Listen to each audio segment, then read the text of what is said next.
After the divorce, I moved into a rundown rental unit on the outskirts of Detroit, working overtime just to survive. Every night, I set aside part of my meal for a homeless old woman who lived beneath the bridge. One evening, as I placed the food box beside her, she suddenly grabbed my hand and whispered, "You're the only one who still cares. Don't go back to your apartment tonight. Sleep at the hotel nearby. Tomorrow I'll explain why, and I'll show you something." I never expected what would happen next. But before the story begins, write in the comments where you're watching from. Don't forget to like and subscribe so the channel's Stories with Meaning can continue to grow and bring you even more compelling stories. That night, the city air felt sharper than usual, as if it carried bad news that hadn't yet reached anyone's ears. Olivia had just finished scrubbing the last stack of greasy plates in the restaurant where she worked. Her hands, wrinkled from hours in soapy water, stung and felt stiff. The smell of leftover food and grease clung to her clothes. It had become her daily scent for the past 3 months. The restaurant owner, a temperamental middle-aged man, shouted from the front for everyone to clock out. He wanted to close early. Olivia nodded quietly, adjusted her faded shawl, its color long dulled from constant washing, and picked up a black plastic bag from the corner of the kitchen table. Inside was her dinner, leftover rice and unsold fried chicken. To others, it might have been trash. To Olivia, it was survival.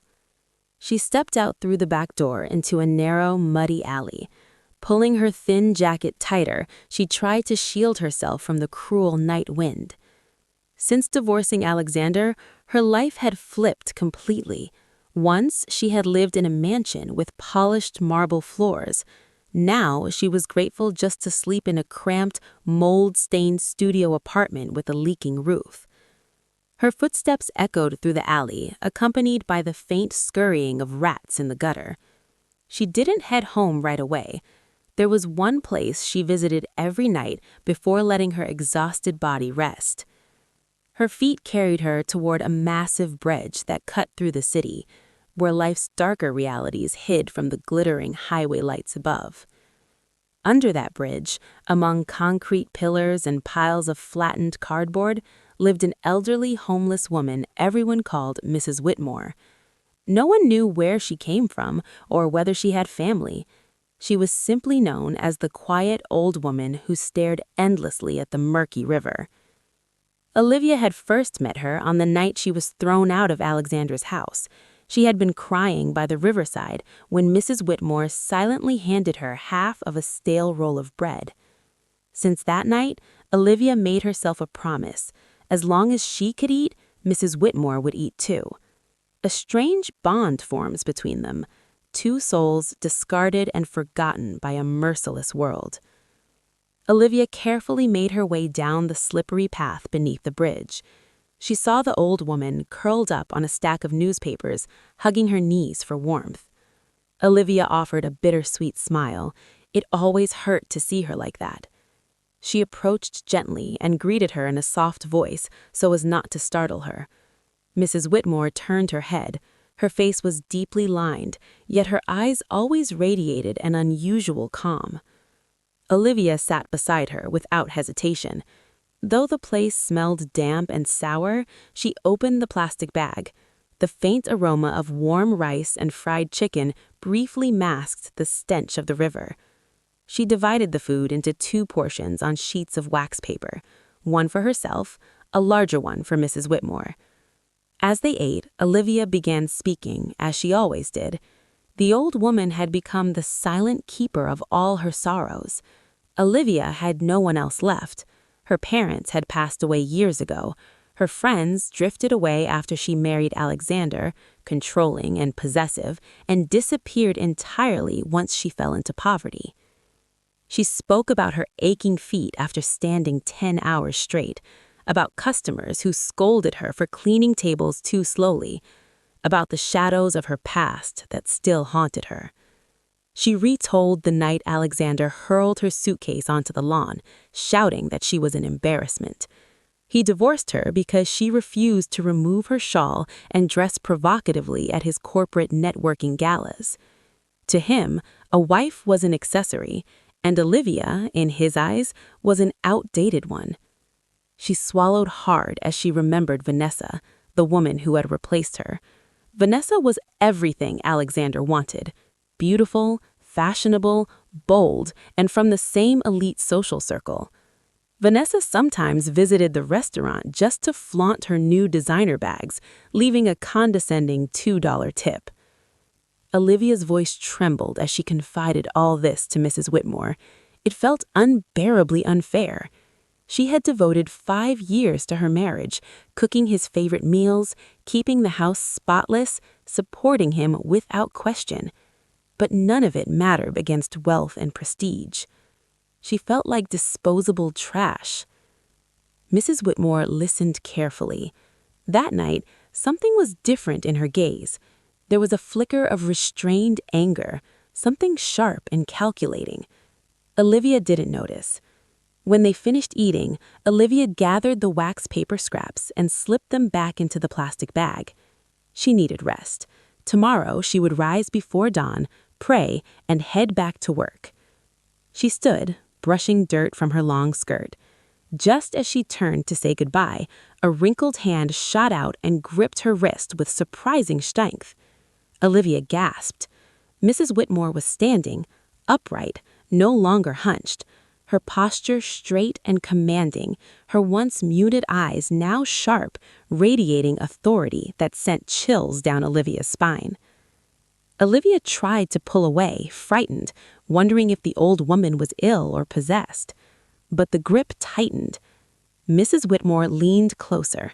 For the first time, Olivia caught a faint scent, not garbage, not decay, but a delicate trace of jasmine perfume beneath the worn fabric.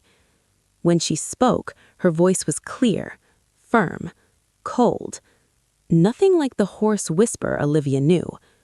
"You are the only person in this rotten city who still has a conscience." Her next words froze Olivia's heart. "You must not return to your apartment tonight." It was not advice. It was a command. Olivia protested. She needed sleep. She had no money for anywhere else. Mrs. Whitmore cut her off.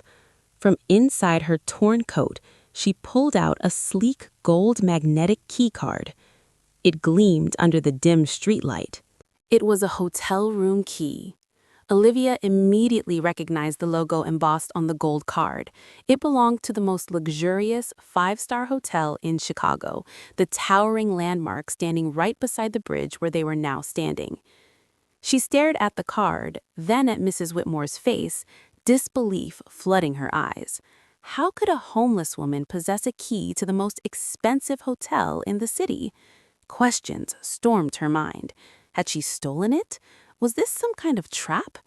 Mrs. Whitmore seemed to read her thoughts. She pressed the card firmly into Olivia's palm and closed her fingers around it. "I did not steal it, and there is no time to explain." Then her voice hardened. "If you go back to your apartment tonight, your life will be in grave danger."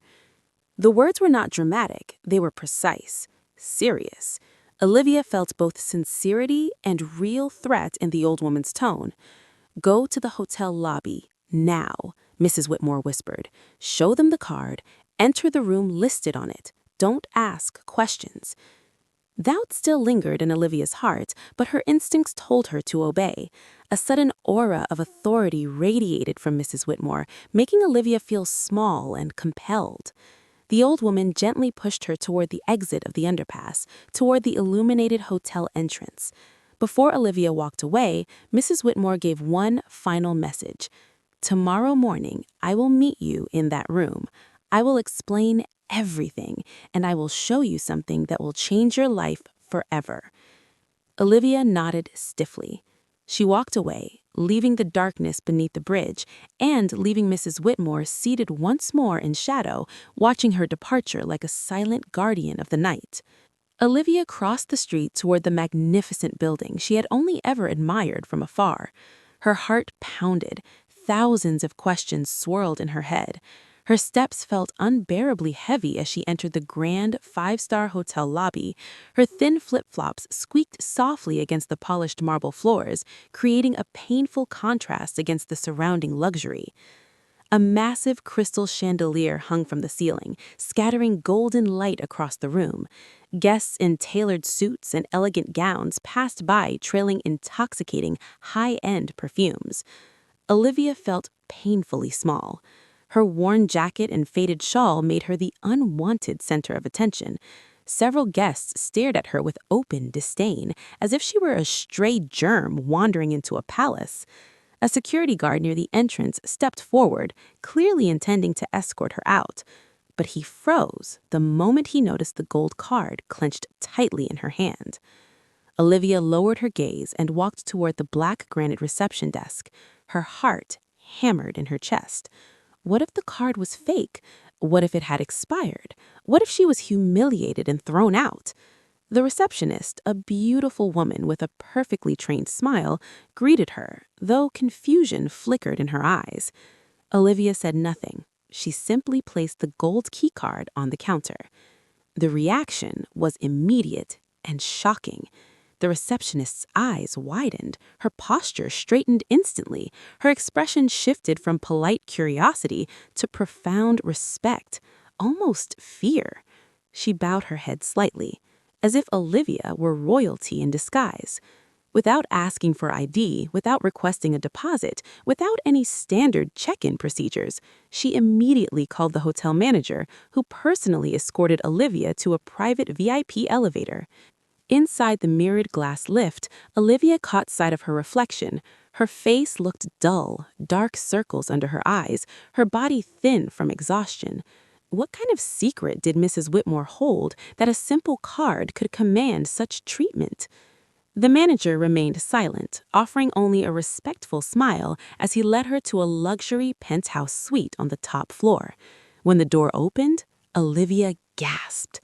The suite was larger than her entire apartment building. There was a living room with plush leather sofas, a king-sized bed dressed in white silk sheets, and enormous floor-to-ceiling windows overlooking the entire city skyline. She was left alone in breathtaking silence. Afraid to dirty anything with her rough hands, she barely moved. Eventually, exhaustion overpowered fear. She removed her jacket and washed her face in a bathroom sink fitted with gold-plated fixtures. Warm water flowed over her skin, refreshing and surreal. She performed ablution, then spread her worn prayer mat from her work bag.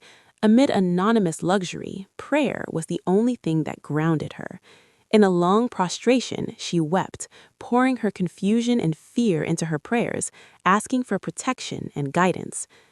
After finishing, she sat at the edge of the bed, staring out the uncovered window. The city lights shimmered beautifully below, but her eyes focused on a dark cluster across the bridge, the slum district where her apartment stood. The digital clock on the nightstand read 2 a.m. She was just about to close her eyes when distant sirens pierced the silence. They grew louder, closer, and multiplied. Olivia rose and walked toward the glass window. Her heart nearly stopped. Fires shot into the night sky in the exact location of her neighborhood. Bright red fire devoured the semi-permanent wooden buildings with terrifying speed. Her palm pressed against the cold glass. She recognized the location immediately. The fire had started in the exact row of apartments where she lived. More precisely, it appeared to have begun in her unit. Her body trembled violently.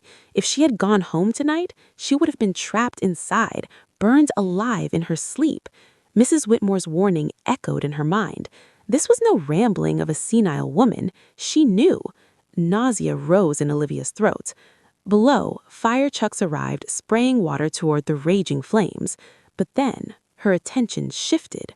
A black luxury sedan was parked some distance from the crowd in a darker corner of the street, yet still visible from her high vantage point. Olivia narrowed her eyes. She recognized that car immediately. It belonged to Alexander. She had washed that car every morning during their marriage. A man stood beside it, leaning casually while smoking, watching the fire calmly. Even from afar, she could sense satisfaction in his posture. It was Alexander. She was certain. There was no reason for him to be in that neighborhood at 2 a.m. unless he had a purpose. And suddenly, the horrifying puzzle pieces locked into place. This was not an accident. The fire was intentional. Alexander had set her apartment ablaze. He wanted her dead. Tears streamed down Olivia's face, not from sadness, but from terror and unbearable betrayal. She knew he hated her, but she never imagined he was capable of murder. Perhaps he believed she was still pursuing the division of their marital assets, the settlement he had withheld through his corporate lawyers. Or perhaps Vanessa felt threatened by Olivia's existence in the same city. Whatever the reason, the truth was undeniable. Her ex-husband had tried to kill her. Whatever the reason, Alexander had decided that Olivia Carter would be erased from the face of the earth that night. From the towering penthouse window in Chicago, Olivia watched him flick his cigarette to the pavement. He stepped into his black sedan and drove away, leaving behind the roaring flames that devoured her apartment building and the homes of innocent neighbors. Her legs gave out. She slid down onto the thick, carpeted floor, hugging her knees tightly. It felt as though she were witnessing her own death. Technically, to Alexander and to the outside world, Olivia Carter, the poor divorcee who lived in that rundown apartment, was likely dead tonight. Her clothes, her belongings, her photographs, all reduced to ash. Her old identity had burned with that building. Inside the silent luxury of the penthouse suite, she experienced both death and rebirth at once. Slowly, her fear began transforming into something colder, harder. Without Mrs. Whitmore, she would have been a charred body discovered at dawn. She owed the old woman her life. Olivia did not sleep. She remained by the window, watching the smoke rise until the first light of sunrise painted the horizon. Morning light illuminated her pale face, but her eyes now held something new: resolve. She was no longer the broken woman who cried beneath the bridge. Tonight, her innocence had been ripped away by Alexander's cruelty. In her heart, she swore, "By the God who saved me, I will not let Alexander and Vanessa walk free." If she had been granted a second chance at life, she would use it to seek justice. A knock at the door pulled her from her thoughts. She inhaled deeply, wiped away her tears, and stood tall. She was ready to face her new destiny. Sunlight streamed through the half-open curtains. Olivia had not slept a single second. Another soft knock echoed. Her heart raced. For a brief moment, fear returned. Was it the police? Had Alexander somehow discovered her? Then came a polite male voice. "Room service?" Olivia adjusted her shawl and smoothed her wrinkled clothes, the same ones she had worn the night before. Carefully, she walked to the door and looked through the peephole. Two uniformed attendants stood outside, pushing a silver-covered breakfast cart. She opened the door. They bowed respectfully and entered without question, arranging an extravagant breakfast across the dining table: toasted artisan bread, freshly brewed coffee, cheese omelets, fruit platters. The aroma made her stomach growl softly. She had eaten nothing since last night's leftover rice. But her attention was drawn elsewhere. Behind the attendants, another figure entered. An elderly woman, radiant and commanding. She wore an elegant cream silk suit tailored to perfection, paired with a refined designer scarf draped gracefully over her shoulders. Her silver hair was styled impeccably, and a strand of luminous pearls rested against her collarbone. Subtle makeup highlighted her dignified features. She looked nothing like the homeless woman under the bridge. Olivia froze. She assumed this must be a senior executive, perhaps even the owner of the hotel, coming to inspect the VIP guest. Embarrassed by her shabby appearance, she lowered her gaze. The woman gestured for the attendants to leave. Once the door closed, silence filled the suite. Then she smiled. The smile felt familiar. Her eyes, calm yet piercing, were unmistakable. Olivia gasped, covering her mouth. She searched the elegant face for traces of the ragged woman she had shared food with, and she found them. The strong jawline, the small mole near the chin. "Mrs. Whitmore?" she whispered. The woman stepped forward and gently placed her hand on Olivia's shoulder. "Did you sleep well?" she asked in her true voice, deep, authoritative. Olivia's mind struggled to process the transformation. How could the homeless woman who shared leftovers beneath the bridge now stand before her as a figure of elite power? Mrs. Whitmore chuckled softly at her stunned expression and guided her to sit. She poured warm tea into fine porcelain cups and began speaking calmly, almost like telling a bedtime story. But the story she told was no fantasy. "My name," she said, "is Eleanor Whitmore." She was the sole owner of Whitmore Holdings, a massive American conglomerate operating in real estate, luxury hotels, and mining ventures across the country. Olivia nearly choked on her tea. Whitmore Holdings was legendary in the business world, a pillar of the national economy, often featured in financial headlines. Eleanor explained that for the past year, she had intentionally disguised herself as a homeless woman in different parts of the city. She was surrounded, she said, by hypocrites and greedy relatives who cared only for her fortune. Having no biological children, she wanted to know whether genuine kindness still existed in this world. For months beneath that bridge, only Olivia had come consistently, sharing food despite having almost nothing herself. "You gave," Eleanor said softly, "when you had no reason to." Then she addressed the fire. She revealed that a private security team had monitored her discreetly during her undercover months. They had reported 2 suspicious men pouring gasoline around Olivia's apartment in the early hours of the morning. Eleanor's intelligence division had already investigated Olivia's background once they became close. She knew Alexander was behind it. "I did not stop the fire," Eleanor said coldly. Olivia's eyes widened. "I allowed it to happen, but I ensured you were safe."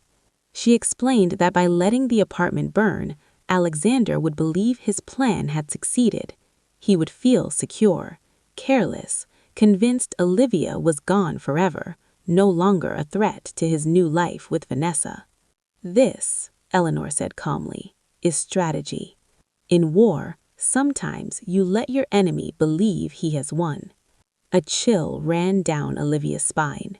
Tears streamed down her face again, this time from overwhelming gratitude and disbelief. She asked why someone as powerful as Eleanor Whitmore would go to such lengths to save a poor divorcee like her. Eleanor's expression sharpened. She placed a thick legal document on a marble table between them. "I did not save you merely to protect you," she said. "I intend to elevate you." She admitted she was growing old and needed a successor, not wolves in sheep's clothing like her relatives. She wanted someone with a heart of gold. She offered Olivia something unimaginable: to become her adopted granddaughter and the sole heir to Whitmore Holdings. But there was one condition. Olivia must be willing to undergo rigorous training to become a woman no one could ever trample again, and she must be prepared to use her new power wisely. "To teach Alexander and Vanessa," Eleanor said coolly, "that actions have consequences." The offer sounded like a dream spoken in broad daylight. But this time, Olivia knew she had already died once and been reborn for a reason. Sienna stared at the document with trembling hands. Printed across the thick ivory paper were a legal adoption certificate and a full power of attorney over several corporate assets. Doubt crept briefly into her heart. She was not an evil person. She had never intended to seek revenge. But the image of flames devouring her small rental unit, Ethan's satisfied smile beside his luxury car, and the endless humiliation she had endured from Fiona ignited something new inside her. Evil, left unchecked, would only breed more evil. Ethan had nearly killed her, and the law might never touch him for lack of evidence. Sienna realized this was the path God had opened for her. She looked deeply into the eyes of Margaret Whitmore, seeing hope and unwavering conviction there. After a long, steady breath, Sienna nodded. She accepted the offer. She was ready to discard the old Sienna, the weak, tearful woman, and be reborn as someone who would make Ethan regret everything for the rest of his life. The news of the massive fire in a low-income housing complex on the outskirts of Chicago became the morning headline across local television stations. Cameras zoomed in on smoking debris, the charred remains of lives reduced to ash. A field reporter announced that there were suspected fatalities as the fire had spread rapidly in the middle of the night while residents slept. Sienna Harper's name was mentioned as one of the tenants still unaccounted for and presumed dead. No witnesses had seen her escape. In a luxury mansion in an elite neighborhood of Chicago, Ethan Caldwell watched the broadcast while enjoying his breakfast, unable to hide his wide smile.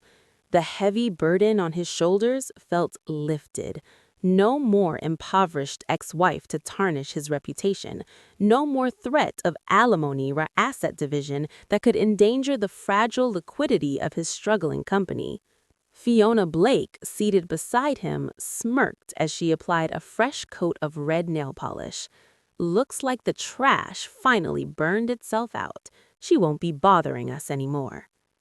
While Ethan and Fiona celebrated their victory, in a sealed, private room inside the penthouse owned by the Whitmore Group in downtown New York City, Sienna stared at a giant television screen broadcasting the same report. Her old wedding photo appeared on screen beneath the caption, "Presumed Dead." Her emotions tangled inside her chest. There was grief in watching her own death announced to the world. It felt as if the old Sienna had truly perished in that fire. Yet, beneath the sorrow was liberation. Her former identity as a victim had turned to ash. She was now a blank page, ready to be rewritten. Margaret Whitmore switched off the television and turned to her with a serious gaze. "From this moment forward," she said firmly, "you forget your past." She handed Sienna a new name, her future public identity. Madame Lucienne Whitmore, a mysterious investor, a distant niece of Margaret Whitmore, newly returned from Europe. The transformation began that very day. Margaret did not believe in half measures. She assembled an elite team inside the penthouse, a renowned makeup artist, a celebrated couture designer, a posture and etiquette coach, and a senior business consultant. Sienna, once accustomed to scrubbing dishes and working double shifts, now faced a grueling schedule that tested her mentally and physically. Her body underwent intensive care. Skin once dulled by sun exposure and harsh detergent treatments received daily world-class spa therapy. Proper nutrition restored fullness and radiance to her sharp features. Her teeth were corrected, her smile redesigned. But physical change was the smallest part of the metamorphosis. The greatest challenge was transforming her mindset and presence. She was taught to walk with her back straight and chin lifted, projecting authority in every step.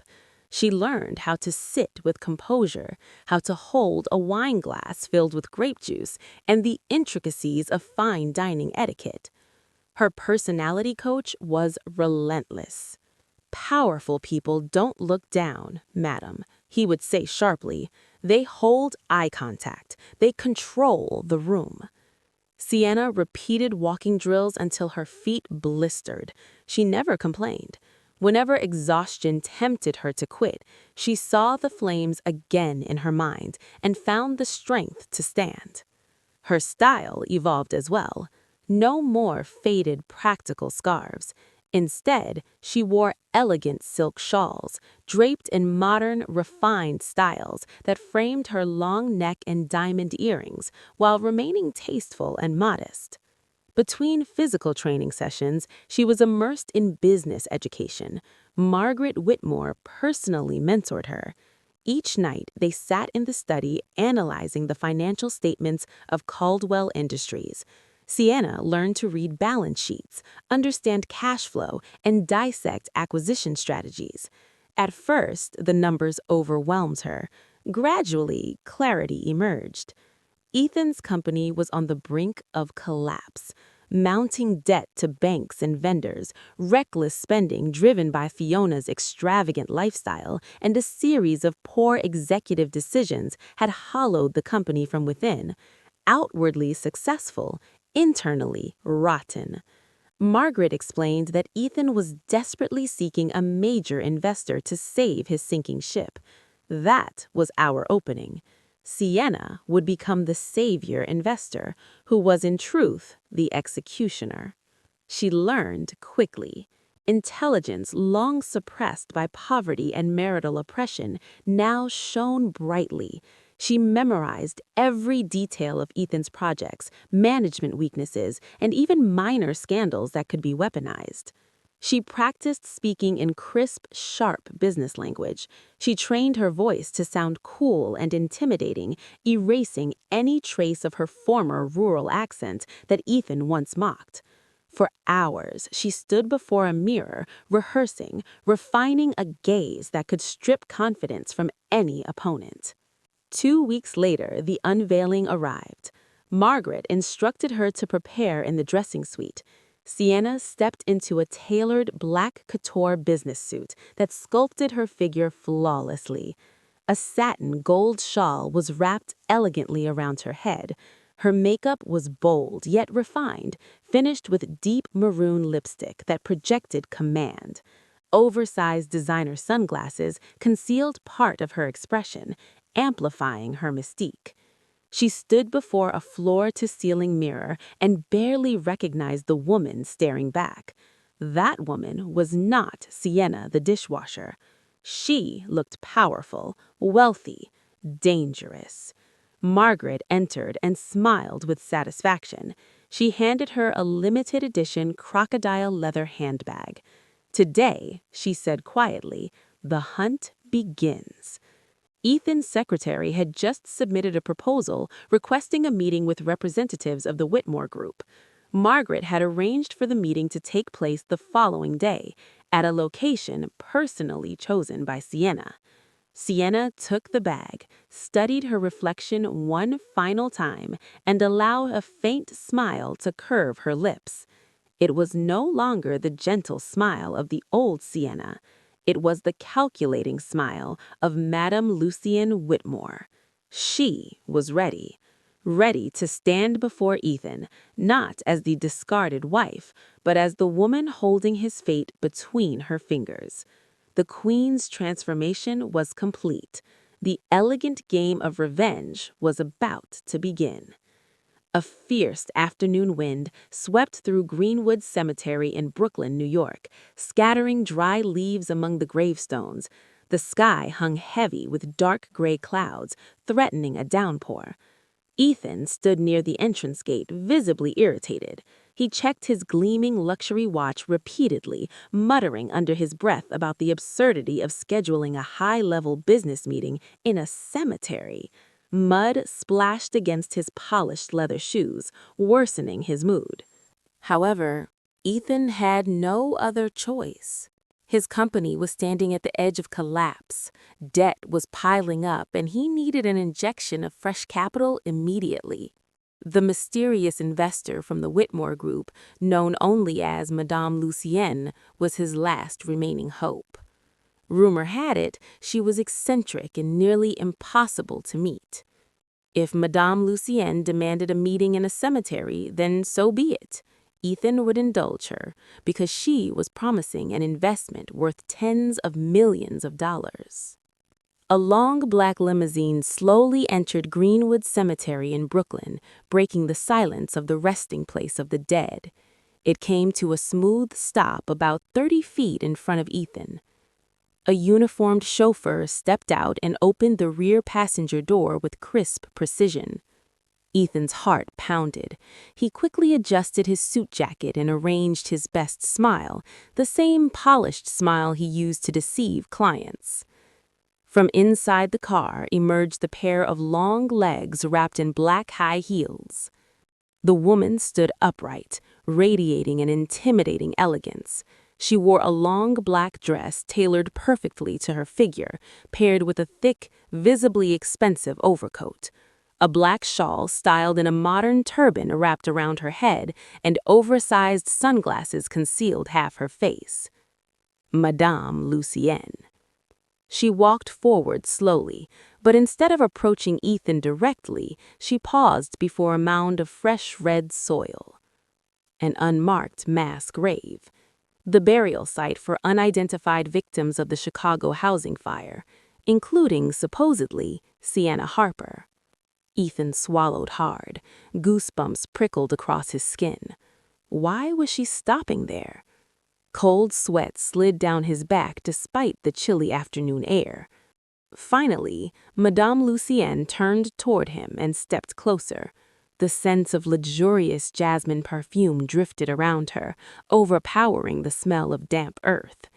Ethan felt his breath hitch.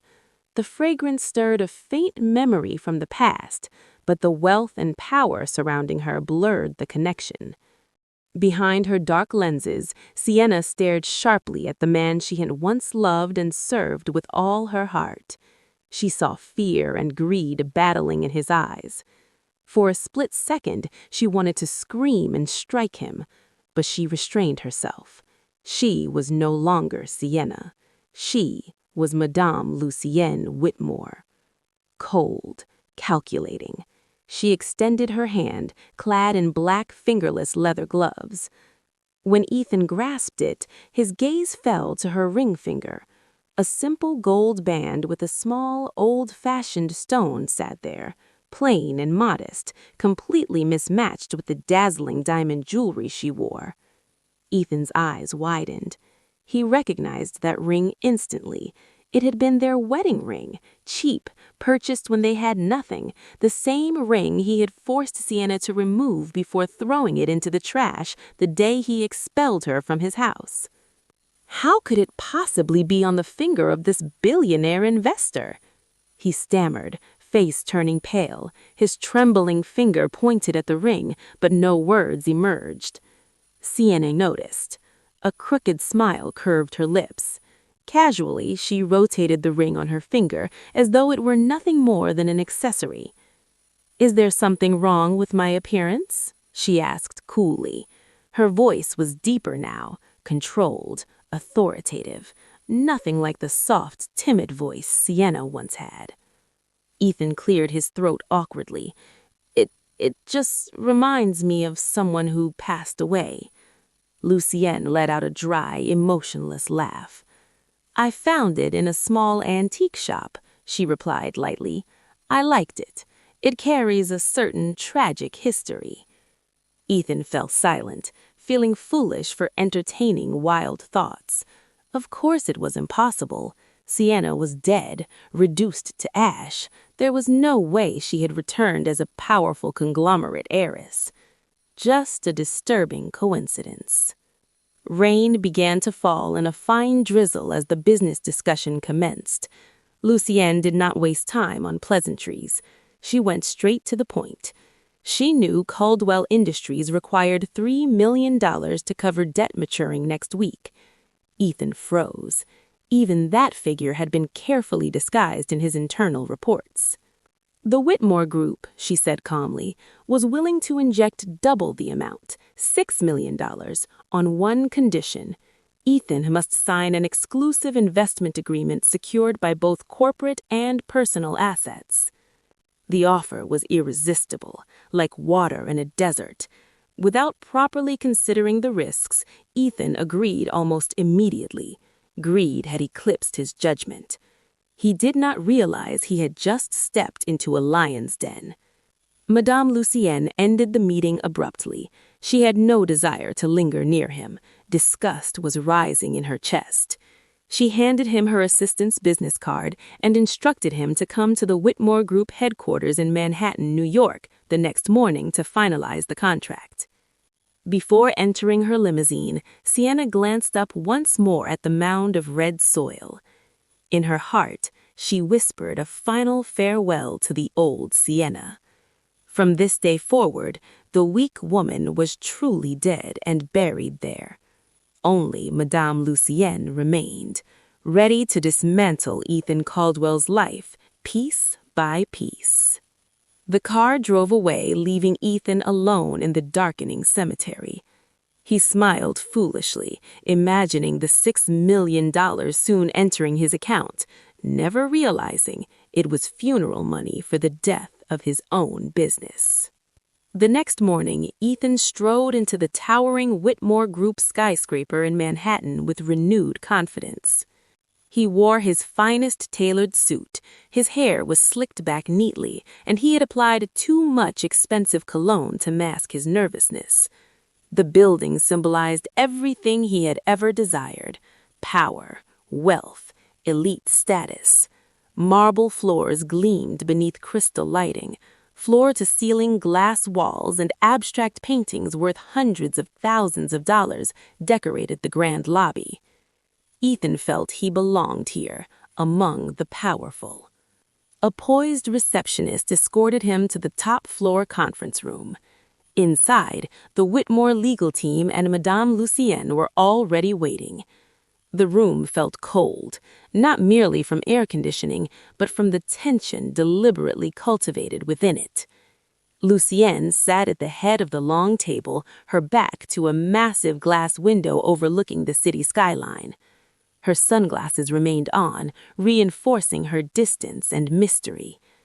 A thick stack of contract documents lay before her. She spoke little, offering only a brief nod as Ethan entered. She allowed her attorney, a stern, silver-haired man, to conduct the explanation. The advocate outlined the clauses in a rapid, monotone voice. Ethan barely listened. His mind was already filled with visions of lavish spending, debt clearance, and international expansion. He focused only on the appealing points: a $6 million capital injection, access to the Whitmore Global Network, and opportunities for overseas expansion. When the documents were placed before him, Ethan picked up the gold pen provided. His hand trembled slightly, this time from excitement. The attorney reminded him to carefully review the collateral and penalty clauses. Ethan skimmed them arrogantly. With this much capital, he was certain success was guaranteed. Default was not a possibility in his mind. He failed to notice one small clause on the final page, printed in slightly smaller font than the rest. If the second party, Ethan Caldwell, fails to make the first installment payment within exactly 1 month of fund disbursement, then all registered corporate and personal assets, including primary residence, vehicles, and land holdings, shall automatically transfer to the first party, Whitmore Group, without the need for court proceedings. This was the death trap Sienna and Margaret Whitmore had prepared with meticulous precision. With a wide smile, Ethan Caldwell signed his name across the contract. To Sienna, the scratch of the pen against paper sounded deafening, like the echo of a death sentence pronounced by the condemned himself. She held her breath for a moment, then exhaled slowly. The fish had swallowed the bait. Ethan had just mortgaged his entire life, including the luxury home he shared with Fiona Blake, the very house he had once built with Sienna through sweat and tears, the same house from which she had been forcibly expelled. Now, technically, that house was already under Sienna's control. After the signing, Lucienne rose and briefly shook Ethan's hand. Her grip was ice cold. "Congratulations," she said flatly. Ethan interpreted it as professionalism. In truth, it meant, "Welcome to hell." While Ethan was occupied with contracts, Fiona was in her version of paradise. At the most luxurious shopping center in Manhattan, Fiona strutted like a celebrity, surrounded by boutique assistants carrying her shopping bags. The moment she heard Ethan was receiving a major investment injection, she lost all restraint. She purchased designer handbags worth hundreds of thousands of dollars, limited edition stilettos, and diamond jewelry. She treated store employees harshly, snapping at them if they were too slow or if a size was unavailable. What she didn't know was that every swipe of her credit card was being monitored. Her credit cards were already over the limit. Ethan had persuaded the bank to temporarily raise the ceiling using the newly signed investment contract as collateral, even though the funds had barely cleared. From her penthouse office, Sienna monitored Fiona's real-time spending through her tablet. The string of astronomical figures accumulated within hours. Sienna smiled coldly. This was part of the plan. Margaret Whitmore had arranged for Whitmore Group financial agents to quietly approach the luxury boutiques and jewelers where Fiona had accumulated personal debt. Sienna had discreetly purchased Fiona's outstanding debt. In the shadow world of high finance, debt was the deadliest form of control. By buying those obligations, Sienna now held Fiona's fate directly in her hands. If Fiona failed to pay, Sienna had the legal right to seize her assets or pursue criminal charges for fraud. Unaware she was walking into a snare, Fiona continued shopping gleefully. She even called her socialite friends, inviting them to celebrate that evening. She boasted that they had just acquired a major company, twisting reality completely. In truth, it was their own company that had been pawned. From afar, Sienna observed Fiona's foolishness with only the faintest trace of pity. She used to feel inferior to Fiona's beauty and wealth. Now she understood. Fiona was nothing but a hollow plastic doll, shiny on the outside, empty within. That afternoon, the first tranche of investment funds was transferred into Caldwell Industries' account. The notification of several $1 million entering the balance made Ethan shout in triumph inside his office. Immediately, he wired a portion of the money to settle his mounting online gambling debts. Another portion went towards funding Fiona's extravagant lifestyle, while ignoring critical operational expenses that should have stabilized the company. He convinced himself he could rotate the remaining funds later. Ethan's negligence and reckless financial management were Sienna's greatest weapon. She knew his mindset well. At this rate, within less than a month, the $6 million would evaporate without meaningful return. And when the due date arrived, Ethan would not have a single dollar for the first installment. That was when she would come to collect everything. That night, Sienna stood on her penthouse balcony overlooking the distant elite residential district of Manhattan. She imagined Ethan and Fiona laughing over the suffering of others, celebrating victory with money that was, in truth, the noose tightening around their own necks. Enjoy tonight, Ethan. Sleep well, Fiona, because tomorrow your nightmare begins. She swirled her glass of grape juice, her eyes gleaming with resolve. Phase 1 had succeeded flawlessly. Now it was time for Phase 2. Psychological terror. Not through explosions or open confrontation, but through silence. 1 week after signing the contract, Ethan returned home late at night, half drunk. He felt invincible. The company still had funds, and he believed he controlled everything. The mansion was silent. The household staff were asleep in the rear quarters, and Fiona was likely still out at a social gathering. He staggered up the stairs towards the master bedroom. The moment he opened the door, cold air wrapped around his neck. He distinctly remembered turning off the air conditioning that morning. He reached for the light switch. Nothing. Damn wiring, he muttered. Using faint moonlight streaming through the window, he approached the bed. He froze. A small wooden box sat neatly at the center of his pillow. His heart began pounding irregularly. Who entered his room? The box looked old, made of faded teak wood. Curiosity overcame fear. He opened it slowly. A sharp metallic stench assaulted his nose. Inside lay a broken wooden prayer beads bracelet, its strings snapped, soaked in thick red liquid resembling blood. Ethan recognized it instantly. It had been Sienna's favorite prayer beads, the ones she wrapped around her fingers after every prayer. He remembered the night he expelled her from the house. He ripped the beads from her hand and threw them into the trash because the clicking sound had annoyed him while he was watching television. He stumbled backward, knocking into the nightstand. A vase shattered on the floor. How could something he had discarded months ago be here, on his bed? The red liquid looked fresh. His mind leapt to the fire. Was this a message from beyond the grave? Was Sienna's spirit demanding revenge? He rushed into the bathroom, splashing water on his face repeatedly, convincing himself it was alcohol-induced hallucination. But when he returned, the box remained, silent, watching. Fear began eroding his sanity. He felt unseen eyes observing him from every dark corner. The next day, the terror escalated.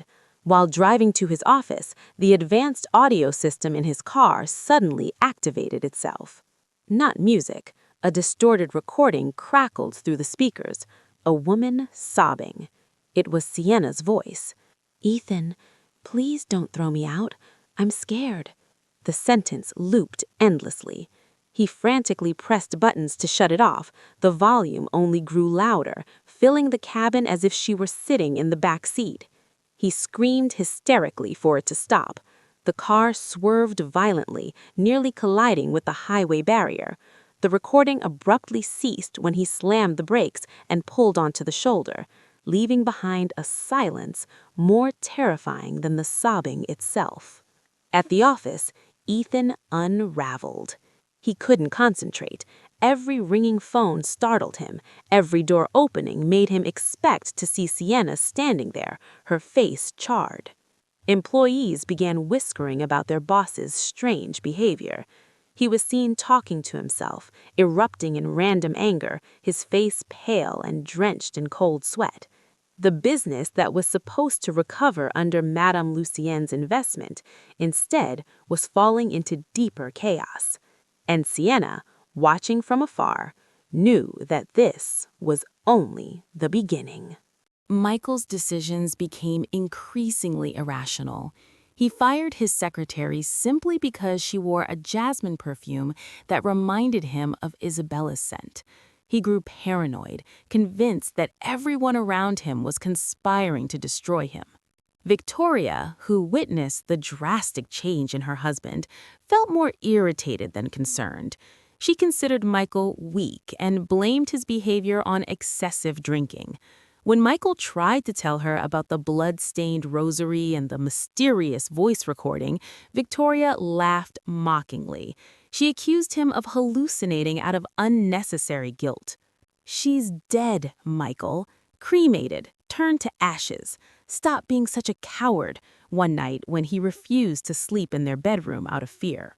Victoria had no idea that the terror was real, carefully orchestrated by the operational team of Mrs. Whitmore. Her men had infiltrated the house and hacked Michael's car system using sophisticated technology. Meanwhile, Isabella watched Michael's mental collapse from security monitors inside her luxurious penthouse apartment overlooking Manhattan. Seeing the once arrogant man now curled up in fear like a cornered rat gave her a flicker of satisfaction. But this was only the beginning. The ghosts of the past would not rest until Michael completely lost his sanity. While Michael battled the phantoms of his own making, Victoria faced a different storm. Her uncontrollable luxury lifestyle began demanding consequences. The cash allowance she once received had long been drained on designer items she had not even worn. She continued swiping her credit cards recklessly, relying on her status as a CEO's wife to secure debts at her favorite boutiques. What she didn't realize was that the web spun by Madame Lucille had already begun tightening around her neck. That morning, as Victoria enjoyed a facial treatment at an exclusive Upper East Side salon frequented by socialites, two broad-shouldered men in black suits entered the premises.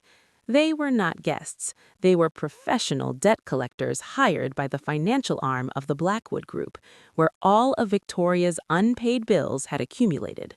Without ceremony, they approached her while she was still wearing a facial mask in a loud, firm voice that echoed throughout the salon. They demanded payment of $2 million, due that very day. Victoria jolted upright in shock.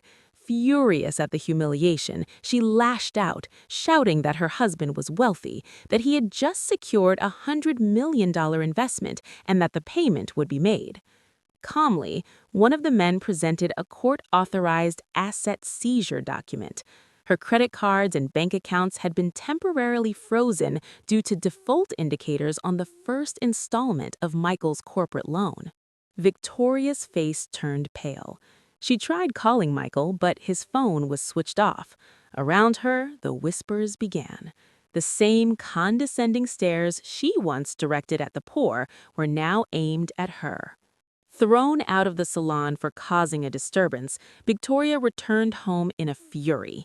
She found Michael sitting in the corner of their bedroom, staring blankly at nothing, clutching a bottle of whiskey. She exploded, accusing him of incompetence and allowing her to be publicly humiliated. Michael, whose mental stability had been eroding for days, snapped back. He blamed her for everything. "Your spending did this. You pushed me into hating Isabella," he shouted. In his rage, he let something slip. He regretted setting fire to Isabella's old apartment building if this haunting was the consequence. Victoria fell silent. She knew her husband was cruel, but she never imagined he'd truly committed arson.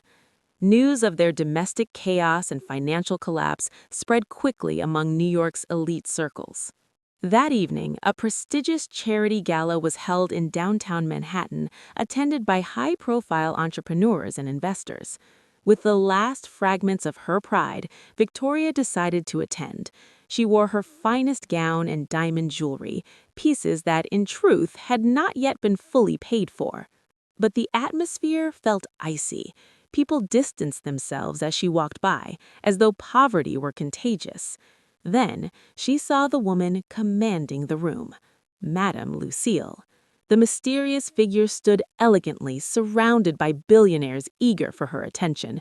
She wore a stunning maroon evening gown with a flowing silk shawl, radiating undeniable authority. Desperate, Victoria approached her, hoping to borrow money or ask for assistance, citing her husband's business ties to Madame Lucille. As Victoria stepped closer, Madame Lucille turned slowly. In her hand was a glass of dark pomegranate juice. Victoria pleaded, narrating her troubles in a pitiable tone crafted to draw sympathy. Madame Lucille listened expressionless behind her fashionable sunglasses. When she finished, Madame Lucille offered a thin smile, the one that froze Victoria's blood. "It's unfortunate, Mrs. Victoria," she said coldly. "I do not conduct business with those who dig one hole to cover another." Suddenly, several security officers approached. The boutique that had provided Victoria's jewelry had filed a formal complaint for unlawful retention of unpaid merchandise. In front of hundreds of guests, officers removed the diamond necklace and bracelet from Victoria's body. She screamed hysterically as they held her arms. Stripped of her false glamour, she was reduced to nothing. As she was dragged past Madame Lucille, the latter stepped forward, lowered her sunglasses briefly, and locked eyes with Victoria. Those eyes. Victoria recognized them, the same wearied yet piercing eyes she once mocked when Isabella brought homemade meals to Michael's office. Madame Lucille leaned close and whispered clearly into her ear. "You stole my husband when I had nothing and called me trash, Victoria. Now learn what it truly means to be trash." Victoria's body stiffened. Her eyes widened in horror. "Isabella, you're alive!" she screamed. No one believed her. To the guests, she was simply a woman driven mad by debt and disgrace. As Victoria was dragged out of the building shouting Isabella's name, Madame Lucille calmly replaced her sunglasses, sipped her pomegranate juice, and resumed conversation as though nothing had occurred. That night, Victoria lost not only her wealth, but also her sanity. The day of reckoning arrived exactly 1 month after the investment funds were released. The first loan installment owed by Michael to the Blackwood Group was due at noon. Michael sat in his executive chair in his glass-walled office, which now felt like a transparent coffin. His corporate desk phone rang relentlessly, the sound of his empire collapsing. He did not answer. He knew it was the Blackwood Group's legal division. The corporate account of DK Enterprises was empty. The $100 million he once flaunted had vanished, consumed by luxury excess, gambling, and reckless decisions made in panic. He attempted to access his personal account on his laptop. The monitor displayed red letters, "Access frozen." Suddenly, his office door was forced open. A group of security officers bearing the Blackwood Group insignia entered without an invitation, followed by a team of attorneys carrying thick folders of seizure documents. Michael rose, trying to salvage what little authority he had left. He shouted that this was his office, his company. But even as the words left his mouth, he knew his kingdom was over. However, the head of the legal team calmly placed a single document on Michael's desk. It was a transfer of ownership agreement. Under the contract Michael had signed, without reading carefully, failure to pay the first installment meant he had voluntarily surrendered all corporate and personal assets to the investor. "As of this moment," the attorney said evenly, "this building, the chair you're sitting in, even the car parked downstairs, none of it belongs to you." Michael had become homeless inside his own empire. Security officers dragged him out of the building in front of all his employees, who watched with mixed expressions of pity and grim satisfaction. Michael struggled and shouted that he personally knew the owner of the Blackwood Group. He screamed for Mrs. Whitmore's name, convinced the elderly woman would forgive him if he could just plead in person. With the loose bills left in his pocket, Michael recklessly hailed a taxi to the Blackwood Group's headquarters in downtown Manhattan. His thoughts were in chaos. This had to be a misunderstanding. When he arrived at the towering skyscraper, he rushed to the reception desk in disheveled condition, shirt partially untucked, tie crooked.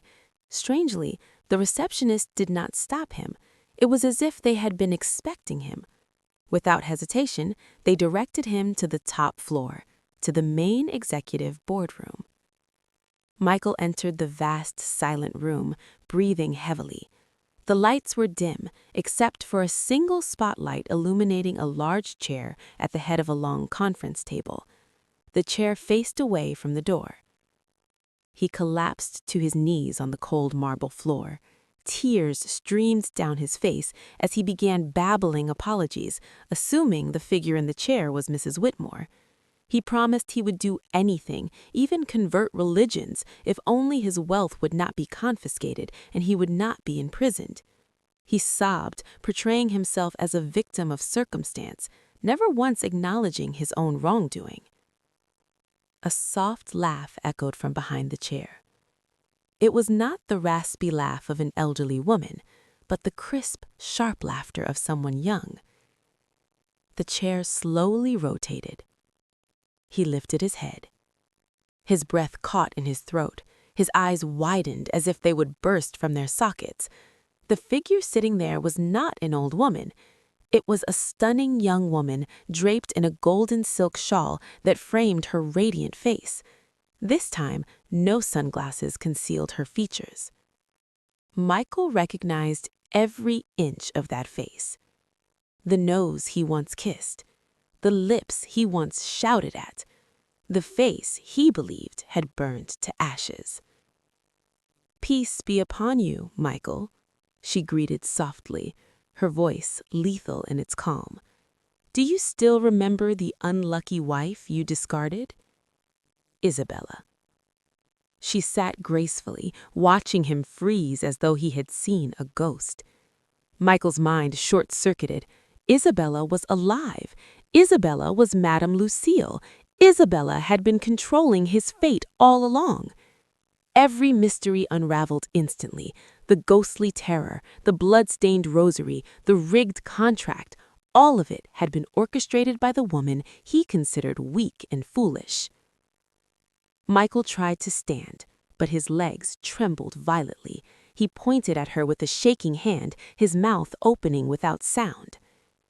Isabella rose and walked toward him slowly. The sound of her high heels echoed like a countdown clock to his execution.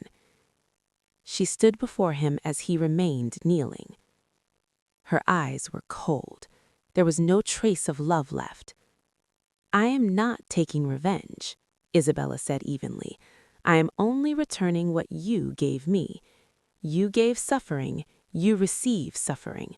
You gave poverty, you receive poverty. You tried to kill, so you must be prepared to face death." Legally, she informed him, the game was over. All of his assets were now officially hers under the Blackwood Group umbrella. His house, his cars, his land, everything. Michael owned nothing in this world except the clothes on his back. Driven by desperation and rage, he suddenly lunged forward, attempting to grab her by the throat. But before his fingers could even brush the edge of her shawl, 2 bodyguards emerged from the shadows and slammed him violently to the floor. His face was pressed against the carpet. He groaned in pain. Isabella did not flinch. She calmly pressed the intercom button on the table. "Send in the next guests." The doors opened. Several uniformed police officers entered, handcuffs in hand. Isabella gave Michael a thin smile as he struggled helplessly. "Enjoy the rest of your life in prison, Michael. That's the appropriate consequence for a man who tried to burn his wife alive." He was dragged out of the Blackwood Group building in handcuffs, witnessed by dozens of journalists already alerted by Isabella's PR team. Camera flashes blinded him, capturing his downfall for nationwide broadcast. At the police station, Michael could no longer deny anything. Isabella submitted CCTV footage from hidden security cameras installed by Mrs. Whitmore's team. The recordings clearly showed Michael's hired men dousing Isabella's old apartment with gasoline and setting it ablaze. Bank transfers linking Michael to the hired criminals were successfully traced. Combined with layered charges of financial fraud and tax evasion uncovered during a corporate audit, his fate was sealed. The trial proceeded swiftly. The judge struck the gavel with authority. Life imprisonment for attempted premeditated murder and high-level corporate crimes. Michael collapsed unconscious in the courtroom upon hearing the sentence. Isabella, seated calmly in the front row of visitors, simply whispered a quiet prayer of gratitude. She did not feel overwhelming joy, only profound relief. Justice had finally been served. The dark chapter of her life had been locked shut with the padlock of justice. Meanwhile, karma worked ironically for Victoria. After losing everything and being evicted from the mansion seized by Isabella, Victoria had nowhere to go. Her socialite friends blocked her number. No one wanted to associate with a woman drowning in debt. Even her parents in a small rural town in Texas refused to take her back, ashamed of the scandal. The woman who once mocked lowly professions now found herself stranded on the streets of New York. Without academic qualifications and carrying a criminal record for unlawful possession of luxury goods, no company would hire her.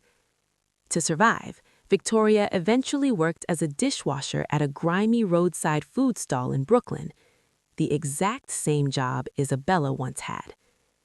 Every night, the hands that once touched only designer brands were blistered by cheap detergent and dirty water. The stall owner frequently scolded her for being slow. One evening, while wiping tables, Victoria glanced at the small television mounted in the corner of the stall. On the screen was Isabella, elegant, poised, being interviewed as Entrepreneur of the Year. She spoke radiantly about her new social development programs. Victoria stared at the screen, tears streaming down her face. She realized she had traded a diamond for a handful of gravel. The regret came too late, sharp and merciless, piercing her heart each time she saw the success of the woman she once trampled on. Months later, Isabella returned to where it all began, beneath the old bridge in Brooklyn. But the place was unrecognizable. With her wealth, Isabella did not buy a private island or a luxury jet. Instead, she transformed the once filthy underpass into something extraordinary. She built the Whitmore Haven Shelter, a clean, humane transitional housing complex for the homeless. The dull concrete walls were repainted with vibrant murals.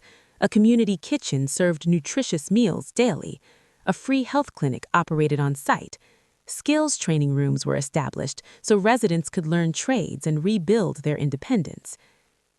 Under the bridge that once witnessed her despair, Isabella built hope. And this time, the light could not be extinguished. That afternoon, Isabella walked through the small garden of Whitmore Haven Shelter in Brooklyn alongside the real Mrs. Whitmore. The elderly woman smiled proudly at her adopted granddaughter. Power had not turned Isabella into a monster. Instead, it had transformed her into a protector of the weak, just as she once protected Mrs. Whitmore when they had nothing.